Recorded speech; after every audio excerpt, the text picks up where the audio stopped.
Well, we could say that boxing is sort of in your blood because both your parents are well-known boxers as well. Can you remember the first time you put on your gloves and got into the boxing ring? I can remember the first time I saw fights in real life. I was sitting next to my grandpa and I was like, I need to do this. So I started trying to convince my dad to train me because I was never allowed to before, even though I grew up in the gym. And I started convincing him. I was an avid soccer player, so he said that the only way he was going to train me is if it was for soccer. So he started training me just to get in shape for soccer. And then I started sparring and I had my first fight April of 2022. What was it about watching the boxing that made you think that you wanted to get in the ring? It was just so high energy and everyone yelling and the scene was just surreal. It was crazy. Yeah. And your dad said, let's wait. Let's wait a little. He just started training me and insisted that it was just to stay in shape for soccer, but I had other plans. Yeah. And now that they're on board with your plans, what role do they play in developing you? My dad is my head coach and sometimes my mom trains me for just to stay in shape. But my dad's my head coach. Yeah, how does it feel to have him literally in your corner? It's amazing. He's the best coach in the world. I'm not saying that just because I'm his daughter, but not only has it strengthened our relationship as like father-daughter, but I'm just super lucky to have him in my corner because he's as committed to my training as I am. Yeah, and they call you Soup. Where did that come from? So when I was playing soccer growing up, my dad used to call me Super Roz, and then that shortened to Soup because it was a little bit too long to yell on the field. So now my boxing nickname has translated to Soup. All right. Well, tell us about your fight in Quebec. It was amazing. I had 2 fights. I was supposed to have 3 fights, but the first day the girl pulled out 2 hours before I was supposed to step into the ring with her. And then the second girl I fought was a girl named Jade Delgado, who was the 2nd seed. So that was a really good fight to have. And then I ended up fighting a girl named Sabrina Simmons in the finals, who we watched fight the day before when I fought Jade.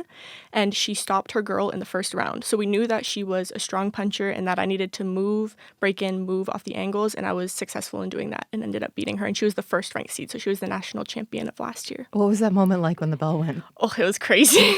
It was such an amazing feeling when I knew I won the fight.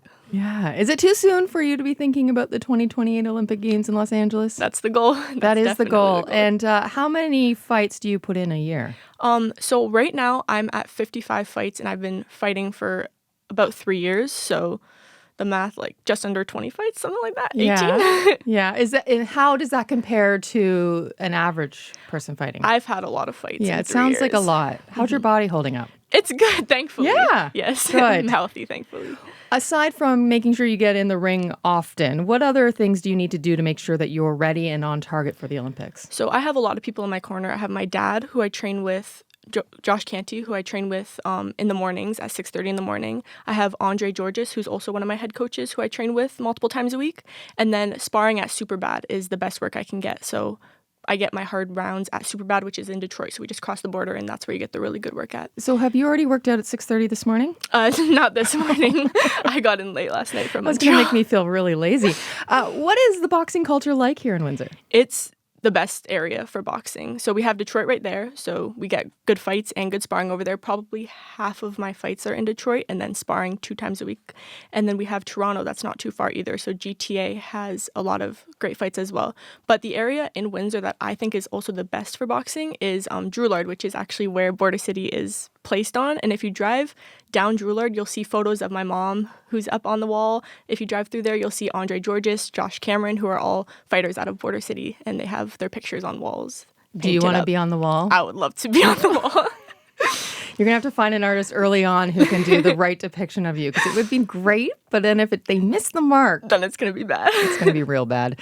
Are there any of those boxers that you really look up to, especially as role models? Yeah, I look up to most of the female fighters out of Border City. Border City is really known for female fighters, so we've had my mom out of Border City, who of course I look up to a lot, Margaret Canty. There's Janine Garside, who I look up to a lot. She was a world champion as well. Katie Dunn, Allison Hunter.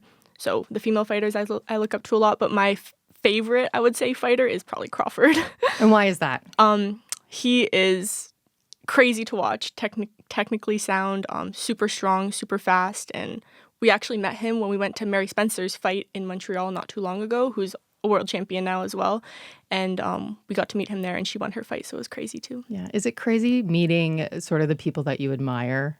It's surreal. Yeah. And do they sometimes not live up to your expectations? I think in the boxing community, most of the people I've met have lived up to the expectation. It's a really nice community, surprisingly, since the sport is literally punching people in the face, but it's a really nice community. Okay. Well, when is your next fight?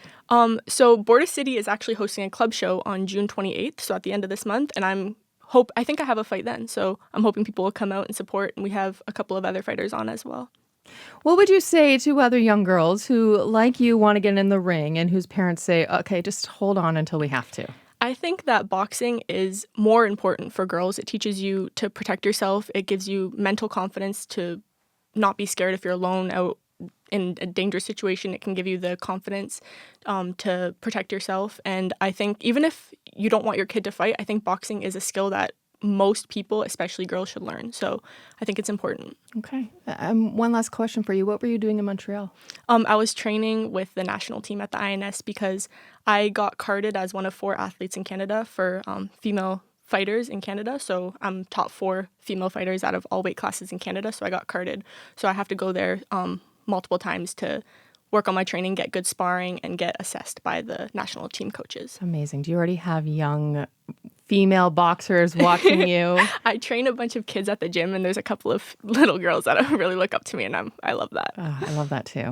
Thank you so much for coming in this morning. I appreciate it. Thank you for having me.